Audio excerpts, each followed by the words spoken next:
And then, without a word, he approached, closing the declivity between us.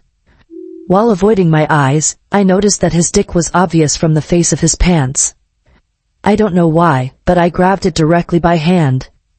It won't hurt, but I'll squeeze it lustily.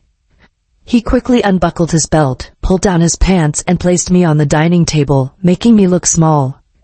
Grasped the tool and drank from mine. At first he walked slowly back and forth in it.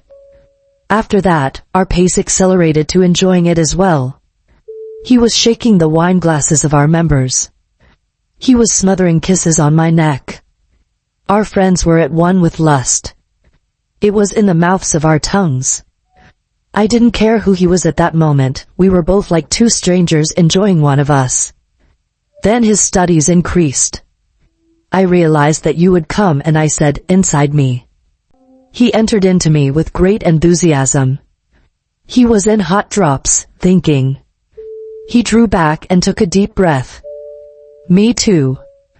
Oh, hi. Were you here? I was just telling you what we've been through. Let me start from the beginning so that you can find out how things developed. My name is Mary. I am 54 years old. I have been widowed for the last 2 summers. My late husband, Alfred, was not exactly the man of my dreams. I know it sounds cruel, but let's be real, he was a difficult man, stuck in his ways and suffered from his own disappointments for years. It wasn't bad, just, I'm tired of life.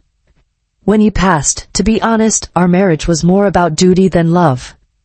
After he died, I thought that part of my life was closed. I wasn't looking for anything or anyone. I spent my days tending to my small garden, knitting in the evenings, and keeping up with the usual family gatherings.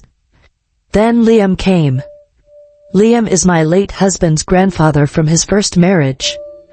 She is 27 years old, she is tall, she has these piercing green eyes and this quiet intensity about her.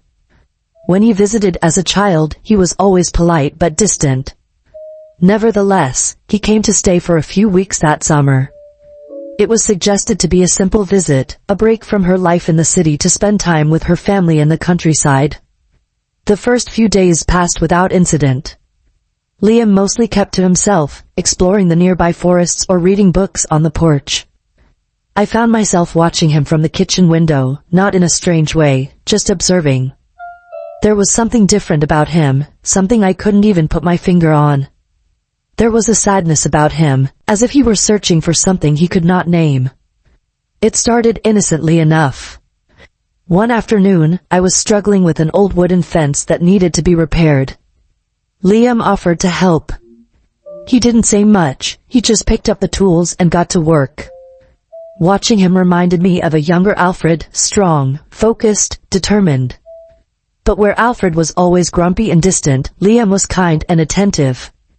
As the days turned into weeks, we started spending more and more time together. He would sit on the porch with me in the evenings, sipping his tea as the sun sank below the horizon. We would talk about everything and nothing, her plans, my memories, the little things that make up a life. There was a comfort in his presence, a connection I hadn't felt in years. One afternoon, I decided to clean the attic, an area that had not been touched since Alfred's death. Dust was floating in the sun's rays as I sorted the old boxes. Liam appeared at the door, his shirt sticking to his skin from the summer heat. He offered to help, and before I could protest he was at my side, lifting a heavy chest as if it had no weight. We found a box of old photos and I couldn't stop smiling as I showed him pictures from my younger years. Brushing the edges of the prints with his fingers, he examined them carefully. "You are so beautiful," she said. When he looked up, his eyes held something I couldn't decipher, a mixture of curiosity, longing and something deeper. The air between us grew heavy, thick decked with unspoken words. Then suddenly he placed a slow but effective kiss on my lip. This was wrong, I reflexively pulled myself back. But did I want this? I don't know. This time he will have noticed my indecision, which he stuck hard to my lips. As if I had been waiting for this, I returned that kiss. We were kissing with great horny. We kissed for about 5 minutes and he took the first step. He started rubbing his hand against mine. I had a cream-colored dress on top and tan pantyhose under me. With his other hand, he started touching my skin with soft touches on my socks, starting with my feet. When I started climbing, the movements inside me were turning into moaning sounds from my mouth. When he heard my moans, he didn't want to prolong it any longer and took off my dress and tore my pantyhose right down the middle in one move. He took off my white lace underwear and began to investigate with his index finger. I was betraying Alfred and his grandson. When he realized that I was trying to pull myself back, he forced his finger inside me. After the pleasure I got at that moment, this idea was replaced by a great desire. I told him to do it faster. It got faster and faster and faster, until he let out a scream of delight that engulfed the whole house. I stood my ground as if nothing had happened and arranged my dress.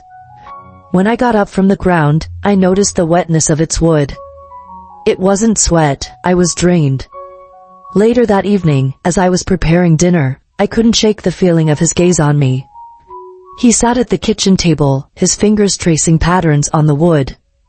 When I turned, our eyes met and it was as if the room was decked. I dropped the knife I was holding and he ran to help. His hand covered mine as he pinned me down, his touch lasted only a second too long.